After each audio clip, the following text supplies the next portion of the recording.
Good morning দর্শক বন্ধুরা, তোমরা সবাই কেমন আছো? আশা করছি সকালে খুব ভালো আছো আর আমিও খুব ভালো আছি। আজকে আবার চলে এসেছি আমার এই channel R D adventure and ব্লগারে। তোমাদের সাথে শেয়ার করব আজ সারাদিন কি করছি। যেহেতু আজকে ও বাড়িতে আছে, তাই ও বলছে চলো আজকে একটু ঘুরে আসি। তাই সকাল সকাল সব কাজ হয়ে গেছে আমার। এবার আমি স্নান করে পুজো দিয়ে সকালের খাবারটা আগে করে নেব। তো সকালের খাবারটা খেয়েই বেরোবো ভাবছি। তো স্নান করে আমি ছাদে গেছিলাম, যেহেতু পুজো দিব তাই ফুল আনতে গেছিলাম। গিয়ে দেখি ওয়েদার এত সুন্দর, মানে দারুণ লাগছিল। আর আশেপাশে হয়তো কেউ এখনও ঘুম থেকে ওঠেনি, একদম চুপচাপ, কোনো লোকজন নেই। তো বেশ ভালোই লাগছিল। কিন্তু আমি স্নান করে পুজো দিয়ে ঢুকে গেলাম রান্নাঘরে।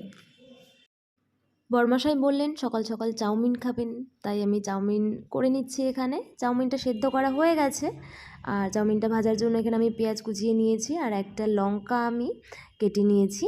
আর এখানে রয়েছে আলুগুলো আমি কেটে ধুয়ে রেখেছি। আর এখানে রয়েছে ডিমটা আমি ভেজে রেখেছি। এরপর আমি তেলটা কড়াইতে দিয়ে গরম করে এর মধ্যে আমি আলুগুলো ছেড়ে দিলাম। আলুটা ভাজা হয়ে গেছে, এর মধ্যে আমি কুচনো পেঁয়াজগুলো দিয়ে দেব। এরপর ফাটানো লঙ্কাগুলো আমি দিয়ে একটু ভালো করে নাড়াচাড়া করে নেব। তারপর আমি চাউমিনটা দিয়ে দেবো এর মধ্যে, দিয়ে ভালো করে একটু নাড়াচাড়া করে স্বাদ মতন লবণ দিয়ে দেবো। তারপরে পরিমাণ মতন লঙ্কার গুঁড়ো দিই। তো চাউমিনটার মধ্যে আমি একটু সয়া সস দিয়ে দিলাম, আর তারপরে একটু নাড়াচাড়া করে এটার মধ্যে কিন্তু ডিমগুলো আমি দিয়ে দিচ্ছি। তো ডিম দিয়ে ভালো করে একটু নাড়াচাড়া করে আমি এটাকে একটু বসিয়ে রাখবো উনুনে, হালকা আঁচে হতে দেবো।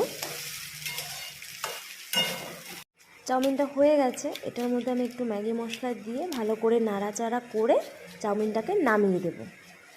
দেখতেই পাচ্ছ এখানে চাউমিনটা রেডি হয়ে গেছে। হ্যালো প্রিয় দর্শক, তো আমি রেডি হয়ে গেছি খাওয়া দাওয়া করে, এখন বেরোবো। তো একটু লেট হয়ে গেল, মোটামুটি 12টা বেজে গেছে। ঠিক আছে, কোনো ব্যাপার না। আর আরেকটা কথা হলো গিয়ে, আজ ও লাল টি শার্ট পরেছে বলে ওর দেখা দেখি না আমিও পরে নিয়েছি। মাঝে মাঝে একটু নিব্বানিব্বি হতে ইচ্ছা করে, তাই না বলো? সবারই ইচ্ছে করে। বড়মশাই এখানে ঘরটা তালা দিয়ে নিচ্ছে, আর আমি ওইখানে দাঁড়িয়ে আছি। আর এই যে আমাদের পক্ষীরাজ। আর আমাকে একটু দেখো, আমাকে কেমন লাগছে তোমরা বলো, অবশ্যই কমেন্ট করো, জানিও। আর ওই যে উনি তালা দিয়ে আসলেন। আমরা বেরিয়ে পড়লাম, কিন্তু আমরা নিজেরা এখনও ভাবিনি যে আমরা কোথায় যাব। ঠিক আছে, যেতে যেতে ভাবা যাক কোথায় যাওয়া যায়। তো বড়মশাইকে বললাম জল খাবো, তো দোকানে দাঁড়িয়েছে। তো জল নিয়ে ও আগে খাওয়া শুরু করেছে, দেখো। তারপর আমি চাইতে গেলাম, বলে যে দাঁড়াও আমি দেবো তোমাকে। জল খাওয়া হয়ে গেছে, এবার দুটো কোল্ড ড্রিঙ্কস নিয়ে নিলাম আমরা, পরে খাবো। তো গাড়ির ডিক্কিতে রেখে দিলাম কোল্ড ড্রিঙ্কস দুটো। খুব খিদে পেয়েছিল, তাই আমরা একটা ধাবায় চলে এসেছি। আর দেখো, তখন কিনলাম দুটো কোল্ড ড্রিঙ্কস, ওই কোল্ড ড্রিঙ্কস দুটো। তো যেহেতু আমরা খাবার অর্ডার করেছি, আসতে একটু টাইম লাগবে, তাই আমাদের এই পাঁপড়টা দিয়েছে। বললো যে এটা খেতে থাকো, এখনই হয়ে যাবে খাবারটা। তাই আমরা এটা বসে খাচ্ছিলাম। আমাদের খাবারটা চলে এসছে। আমরা চিকেন কারি আর রুটি অর্ডার করেছিলাম। আমাদের খাওয়া দাওয়া হয়ে গেছে, এবার আমরা বাড়ির দিকে রওনা দিচ্ছি।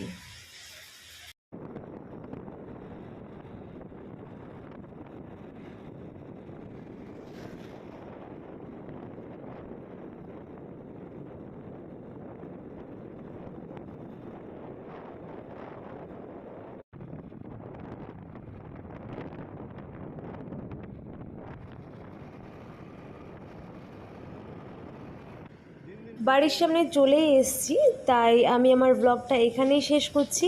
ব্লগটা কেমন লাগলো লাইক কমেন্ট করে কিন্তু আমাকে অবশ্যই জানাবে। আর হ্যাঁ, শেয়ার করতে কিন্তু একদমই ভুলবে না।